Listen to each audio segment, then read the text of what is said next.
Bun venit la Tarot Lovers, etalarea pentru ascendent, lună, soare în Rac. Să vedem ce avem aici pentru voi. Judecata. Ceva se întâmplă aici. Să vedem ce. Voi aprinde și aici lumina, să fie un pic mai multă lumină. Ceva se întoarce. 7 de bâte. Regina de bâte. Spânzuratul, 2 de cupe și asul de bâte.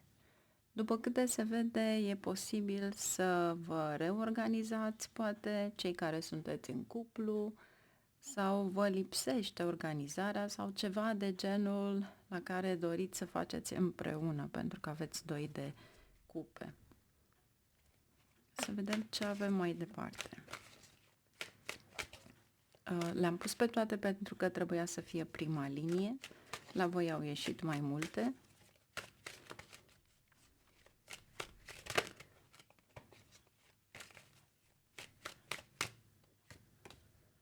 Nouă de spade, 4 de cupe și nebunul. Iar aici avem steaua, magicianul, cavalerul de monede și marea preoteasă. Voi clarifica pentru că văd o indecizie în tot ceea ce doriți să faceți. Este ca un fel de răsturnare de situație. Vrei să faci ceva, îți schimbi imediat ideea și te reîntorci. Sau vrei să pleci undeva, schimbi biletele sau nici măcar nu le cumperi și iarăși schimbi data. Genul acesta este aici. E un fel, mă duc, nu mă duc, fac lucrul acesta, nu-l fac, multe întorsături, să zicem, de situație. Noul acesta de spade este un stres. Ia uitați-vă, este al vostru stresul respectiv, regina de cupe este imaginea voastră. Ceva care nu vă simțiți bine, 4 de cupe, puterea. Ce vrea să-mi spună 2 de cupe, 5 de spade, asul de monede. Unii dintre voi să știți că veți căuta un nou loc de muncă sau poate chiar partenerul are nevoie să schimbe locul de muncă. 4 de cupe, carul, iar aici avem cavalerul de cupe. Faceți foarte multe drumuri, iar pentru unii dintre voi poate ar trebui să faceți un service la mașină. Pentru că e ceva acolo care nu se arată, o mică problemă. Pajul de monede, asul de cupe. Deja aveți 3 ași. E un nou început, e ceva total, parcă este necunoscut. 2 de bâte, încercați să luați o decizie, mai ales în privința locului de muncă, ceva care a rămas poate muncă din urmă și acum trebuie să le reluați. 3 de spade, marea preoteasă, clarificăm 3 de spade, 5 de monede, 7 de monede. Aici este ceva care nu se vede în aparență și ar spune fie vizitați farmacia, fie spitalul.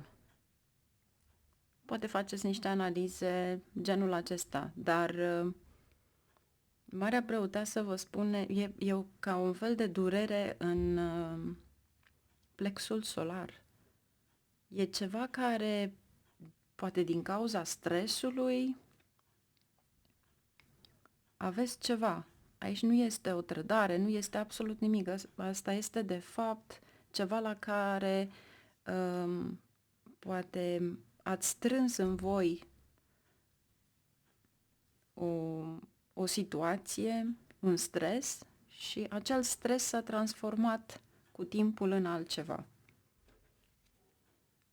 Pentru că aveți și cinciul acesta de spade.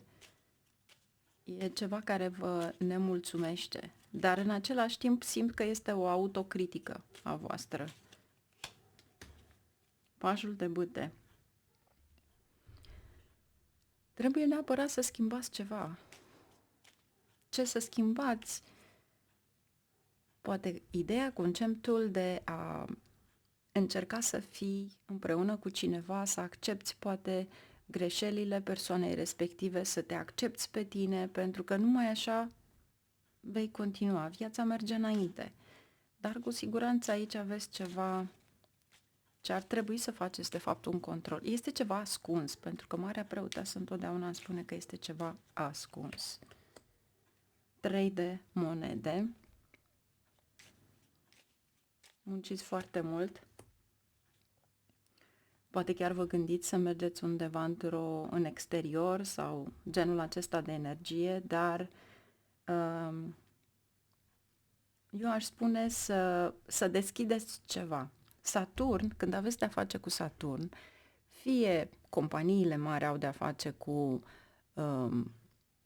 a vinde fier, pentru că este Saturn, sau fierul care este folosit în construcții sau chiar participă la construcțiile respective, dar pentru doamne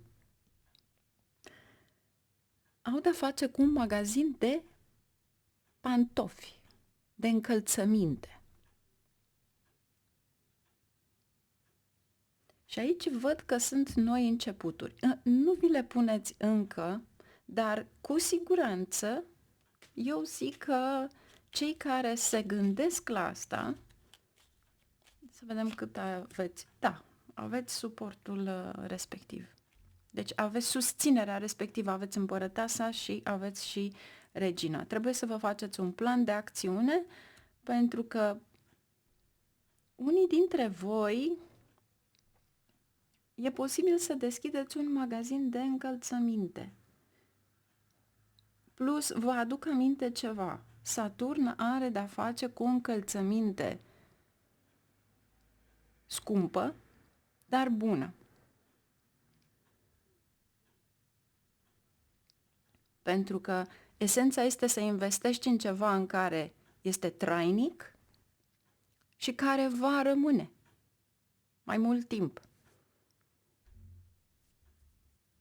Decât să iei ceva care se va strica, poate chiar nici peste un an, voi nu mai purtați. Dar Saturn are de face cu încălțăminte pentru bătrâni, iar dacă eventual aveți multe obstacole, vă sfătuiesc să dăruiți o pereche de șoșoni, de încălțăminte unui bătrân care are nevoie. Nou-nouți, dar cumpărați încălțămintea respectivă în ziua lui Saturn, adică sâmbătă. Și imediat încep să se deschidă niște lucruri. De ce? Pentru că binecuvântările care vin de la bătrâni vă deschid vouă drumurile. Dar cu siguranță unii dintre voi veți avea ceva probleme cu sănătatea. Nu este gravă, dar trebuie să vedeți despre ce este vorba. Poate chiar e nevoie de niște raze, ultrasound, ceva, pentru că nu este ușor de depistat. Nebunul acesta vă arată că, de fapt, astăzi simțiți durerea aceea și peste câteva minute nu o mai simțiți. Mergem mai departe.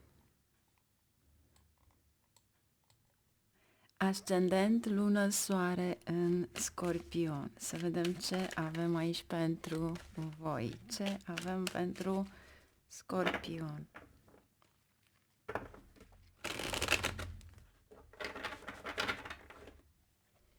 Ce avem pentru Scorpion?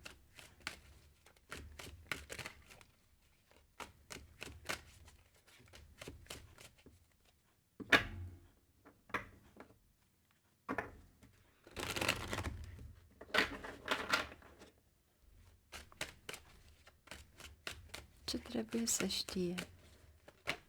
Ups! O confuzie. 10 de bâte, se termină ceva, o veste bună. Unii dintre voi poate ieșiți la pensie. Dar am senzația că ceva se termină aici.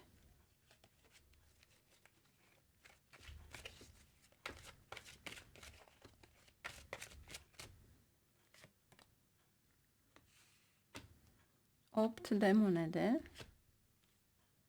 Luna. Iarăși, este ceața aici, este ceva la care fie sunteți un bun economist, fie ați știut întotdeauna să vă faceți toate taxele, hârtiile respective. Lăsați pe cineva să vadă actele, cineva de încredere, pentru că luna aici îmi spune că ceva vă duce în eroare. Luna întotdeauna face, ia uitați, acte. Exact asta am spus, în acte. Deci, dacă semnați ceva înainte de 23-24, dacă eventual trebuie să dați ceva, ca o, știu eu, ceva de organizare la locul de muncă sau un plan care vi s-a cerut sau ceva de genul acesta, sau poate chiar pentru voi personal, încercați să lăsați pe altcineva să vadă actele respective, pentru că luna cu asul acesta de spade este ceva acolo care trebuie verificat. Iar aici avem puterea, împărăteasa și echilibru. Depinde de ce aveți aici dacă veți avea finanțe. Deci, fie este ieșirea la pensie și aveți nevoie de cineva care să vă corecteze actele respective înainte de a le trimite, fie este vorba despre ceva la care trebuie să plătiți pentru a putea vinde, poate, o proprietate. Pentru că aici împărăteasa cu puterea și cu Arhanghelul Mihail, cartea Săgetătorului, este Venus, Arhanghelul Mihail, și cartea Leului, care este reprezentată de fapt de Soare. Deci Soare, Venus, Mercur, care îți aduce de fapt vestea. Dar dacă nu luăm ca Arhanghelul Mihail și luăm Săgetătorul, care este guvernat de fapt de Jupiter, atunci aceste lucruri care de fapt planetele respective care sunt activate, înseamnă că trebuie să fie ceva magnific, ceva la care vei crește. Să zicem că îți faci acte pentru o companie.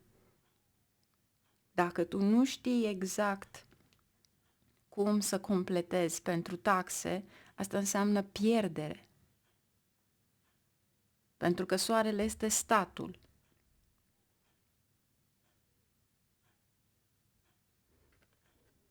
Iar aici e un fel de a spune, ești ajutat, dar în același timp poți pierde, pentru că sunt față în față. Și orice ai face în a te dezvolta, cineva îți va lua din câștigurile respective. Și este acel gen de putere, adică rezist. Dar pentru a rezista trebuie neapărat să vă vedeți toate actele posibile. Cei care nu aveți așa ceva, va ieși la iveală ceva care nu vă place de fapt, la care poate nu v-ați amestecat, nu ați spus.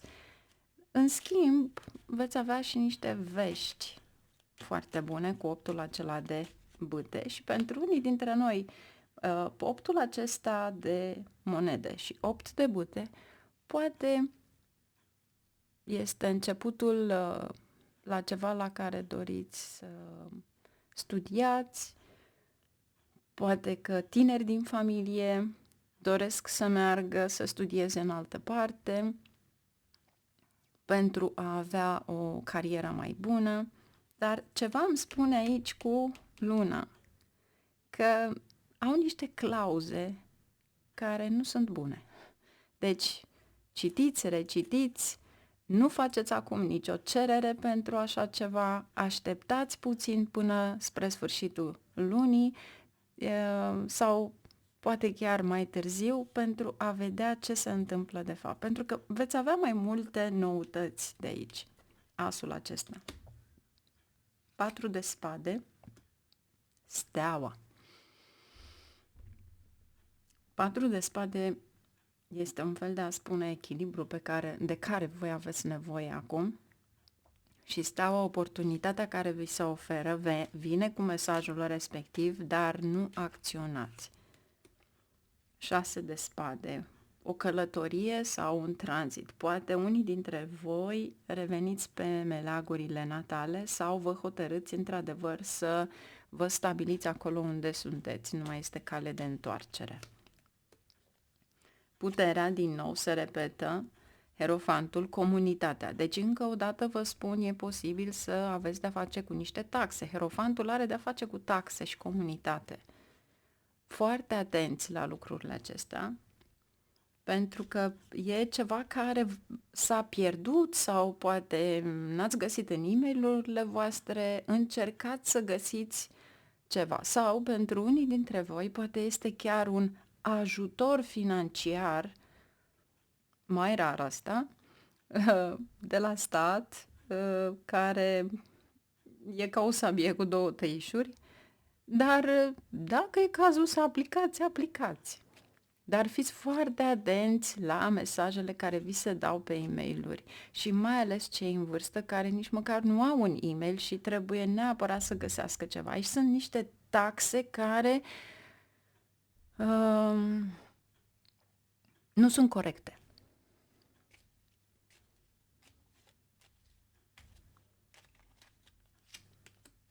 Da, nu sunt corecte. Este ca și cum ai fi furat pe față. Deci, mare grijă. O cheltuială care nu necesită, marea preotasă, ceva care se ascunde în spatele acelor documente, este ca și cum ai avea o lege care te apără, dar tu nu o știi și e bine să mergi la un profesionist pentru a acționa. Și asta te salvează.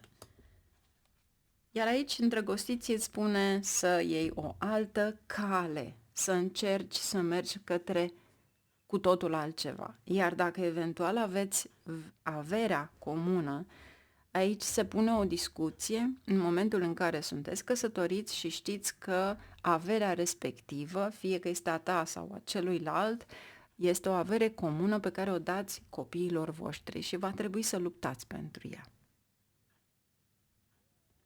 Nu este ceva la care să spui, nu-i nimic, lasă să ia. Nu, asta este pentru copiii voștri, adică au dreptul la așa ceva. Și va trebui să mergeți într-adevăr la un specialist pentru a vedea ce se întâmplă. Iar aici sunt calcule, e un fel de a ia uitați-vă aici cum este. Asul de săbii, asul de bâte și 6 de monede. Justiția este de partea voastră. Banii aceștia îi veți lua. Pentru că este în favoarea voastră. Dar și atunci când este vorba despre averea partenerului. Pentru că este singura carte care are 2 cupe aici. Cum aveți două cupe, deci plus îndrăgostiții, partenerii, cei care sunteți căsătoriți. Se face dreptate în ceva și veți lua acest 6 de monede. Nu lăsați acel 6 de monede să vă scape. Poate nu este pentru voi, dar este poate pentru copiii voștri. Dar ceva este aici care se împarte și ar trebui să știți despre toate astea și să nu semnați absolut nimic fără acordul unui specialist. Mergem mai departe.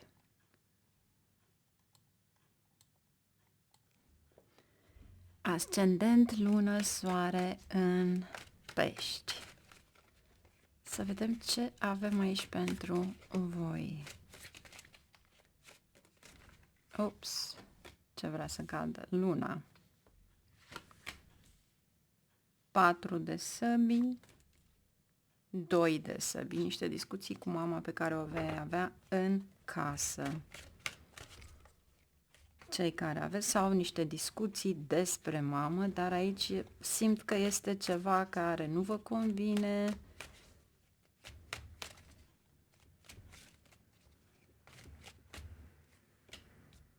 Nouă de spade,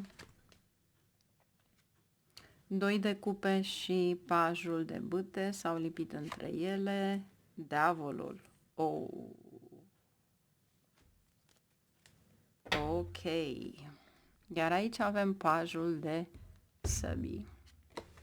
5 de monede, 9 de monede, discuții, 5 de bâte și 4 de monede, care de fapt are de-a face cu stabilitatea casei, niște câștiguri care trebuiau să apară, dar aici sunt niște cheltuieli, cineva care vă provoacă niște cheltuieli, aș spune. 6 de monede.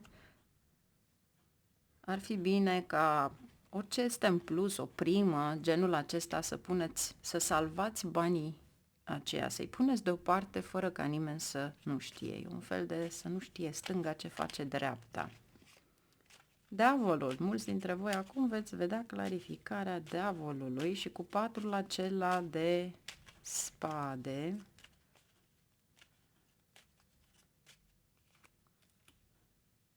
Cavalerul de monede și 7 de spade.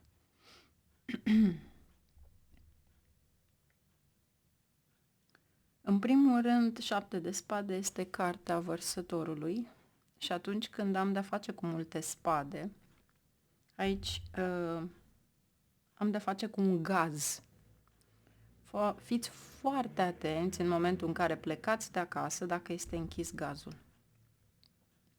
Diavolul este scânteia respectivă și oricând lipsiți de acasă, închideți orice. Pentru că 7-le ăsta de spade este ca și cum îți arată cum se face scânteia respectivă. Știți, când deschideți, la un moment dat deschideți aragazul și are o scânteie și scânteia aia nu iese la timp și se repetă 2-3 ori până ori o reparați chestia aia sau vă luați pur și simplu să aprindeți. Dar lucrurile astea vă dă ca un semn. Deci, diavolul cu 7 de spade și 4 de spade și ceva la care ați muncit foarte mult împreună cu altcineva, e posibil să vă dea un foc. Fie pe baza gazului, pentru că vărsătorul este aer, gaz. Deci, mare atenție pentru unii dintre voi. Mare atenție la cum comunicați cu ceilalți dacă vreți expansiune, ceva de genul acesta. Pentru că se va găsi cineva care vă invidiază la culme și, bineînțeles, încearcă să vă strice planurile.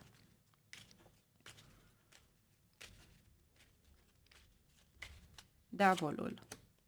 Pajul de săbii, vedeți? Și 5 de cupe. Întotdeauna știți că puteți să treceți peste ceva. Deci vă rămâne ceva ca putere. 5-ul acesta de cupe sunt 3 cupe răsturnate, dar 2 sunt în spatele vostru. E ca și cum realizați că de fapt aveți posibilitatea să mergeți mai departe, chiar dacă vă detașați de niște persoane care nu sunt pentru voi. Simplu. Și aici este o informație falsă, este cineva care ca și cum i-ați da apă la moară, deci nu vă interesează, nu bârfiți, nu discutați, nu este genul vostru. Carul. Unii dintre voi aveți probleme tehnice cu mașina. Cei care aveți mașină, poate este legat de radiator, ceva de genul acesta. Puteți viziona chiar videoclipul cu numerele mașinii pe Astrovedic.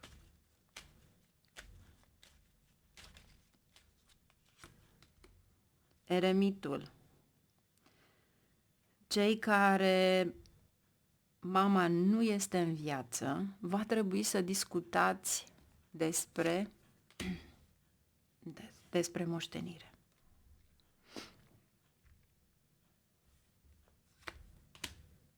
Sau o moștenire de pe tată. Ceva foarte interesant care n-ați știut, dar în același timp este o discuție. Chiar dacă moștenirea respectivă voi sunteți undeva departe, este bine să semnați că o lăsați la altcineva sau la cei care sunt deja poate în locul respectiv. Nu este valoarea, este pur și simplu semnătura respectivă. În momentul în care dăruiești o bucată de pământ, ți se ia foarte mult din karmă, să știi. Pentru că pământul este Marte. Iar cei care încercați să vă îmbunați pe Marte, e bine să faceți o analiză de sânge, ci pur și simplu să scoateți sânge pentru a diminua răbufnirea aceea, nervii sau tot ce aveți. Asta este un fel de a vă ajuta ca tot ceea ce faceți să meargă lin. Am o mulțime de videoclipuri pe Astrovedic în care explic lucrurile acestea.